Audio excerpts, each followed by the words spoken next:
Hello friends, welcome to my channel Radhe Radhe. आप सभी को जन्माष्टमी की बहुत बहुत शुभकामनाएं। आज मैं आपके साथ में शेयर कर रही हूं कि जन्माष्टमी की सुबह आप कान्हा जी की पूजा कैसे करें। फ्रेंड्स, जन्माष्टमी का पर्व भाद्रपद माह के कृष्ण पक्ष की अष्टमी तिथि को मनाया जाता है। जन्माष्टमी के दिन कान्हा जी का जन्म हुआ था, इसलिए जन्माष्टमी के दिन कान्हा जी का जन्म दिवस मनाया जाता है। तो चलिए फ्रेंड्स, वीडियो स्टार्ट करते हैं।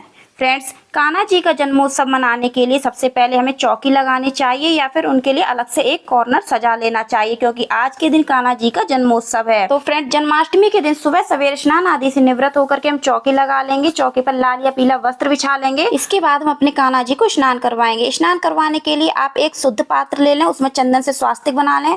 आप उनको शुद्ध जल से स्नान करवा सकते हैं, कच्चे दूध से स्नान करवा सकते हैं और चाहे तो पंचामृत से भी स्नान करवा सकते हैं। मैंने कान्हा जी को पंचामृत से स्नान करवाया है। फ्रेंड्स, आप चाहे तो जन्माष्टमी के दिन 2 टाइम कान्हा जी को पंचामृत से स्नान करवा सकते हैं और चाहे तो केवल एक टाइम, जब कान्हा जी का जन्मोत्सव होता है रात के 12 बजे, केवल उसी टाइम भी कान्हा जी को पंचामृत से स्नान करवा सकते हैं। लेकिन सुबह सवेरे उनको शुद्ध जल से स्नान जरूर करवाएं। और फ्रेंड्स, जन्माष्टमी के दिन अगर आप सुबह चौकी नहीं लगा पाते हैं तो आप सुबह की पूजा अपने घर के मंदिर में ही कर सकते हैं और शाम के समय आप कान्हा जी के लिए चौकी तैयार करके उनको चौकी पर विराजित कर सकते हैं, उनका पूजन कर सकते हैं। तो यहाँ पर जो पंचामृत वाला जल था उसको आप घर में सभी को प्रसाद रूप में दे सकते हैं, सभी लोग ग्रहण कर लेंगे उसको। इसके बाद चूंकि आज कान्हा जी का जन्मदिन है तो आज हम कान्हा जी को नवीन वस्त्र पहनाएंगे। किसी कारणवश अगर आपने नए वस्त्र नहीं खरीदे हैं तो आपके पास जो भी उनके पुराने वस्त्र हैं उनको गंगा जल से छींटा दे करके शुद्ध कर लें और उनको पहनाएं। इसके बाद कान्हा जी के लिए हमने जो आसन सजाया है उस पर हम अक्षत या फिर पुष्पों का आसन दे करके कान्हा जी को विराजित कर लेंगे। फ्रेंड्स, सुबह की पूजा हमें इसी प्रकार से करनी है। और फ्रेंड्स, आज के दिन हम उनके लिए एक बांसुरी जरूर खरीद के लाएंगे, उनको गिफ्ट करेंगे। बांसुरी बहुत ही शुभ होती है। हमें कान्हा जी के साथ में एक लकड़ी की बांसुरी जरूर रखनी चाहिए, इससे हमारे परिवार के सदस्यों में मधुरता बनी रहती है। तो इस प्रकार से हमने चौकी पर अक्षत का आसन देकर के भगवान गणेश जी को और गाय माता को भी विराजित कर लिया है। साथ में हमने तुलसी माता को भी विराजित कर लिया है।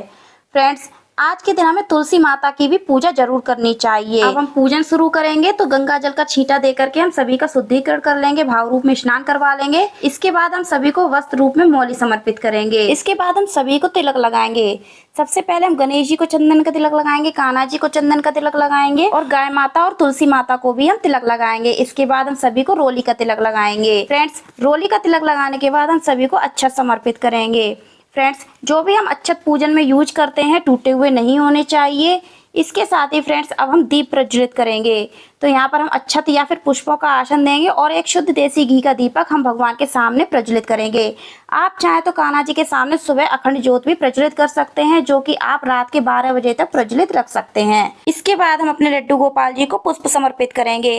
तो आपको जो भी पुष्प मिल जाते हैं आप पूजन में प्रयोग कर सकते हैं। अब हम कान्हा जी को इत्र लगाएंगे। फ्रेंड्स, कान्हा जी को इत्र जरूर लगाना चाहिए क्योंकि इत्र उनको बहुत प्रिय है। धूप दिखाएंगे। फ्रेंड्स, इसके बाद हम कान्हा जी को भोग लगाएंगे।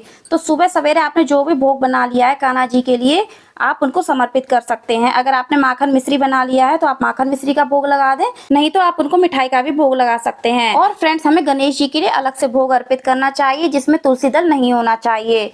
तो मैंने यहाँ पर गणेश जी के लिए अलग से भोग निकाला है, तो आप इस बात का ध्यान रखें, गणेश जी को अलग से भोग लगाएं। इसके बाद हम आरती करेंगे। सबसे पहले गणेश जी की आरती करेंगे, फिर हम अपने लड्डू गोपाल जी की आरती करेंगे।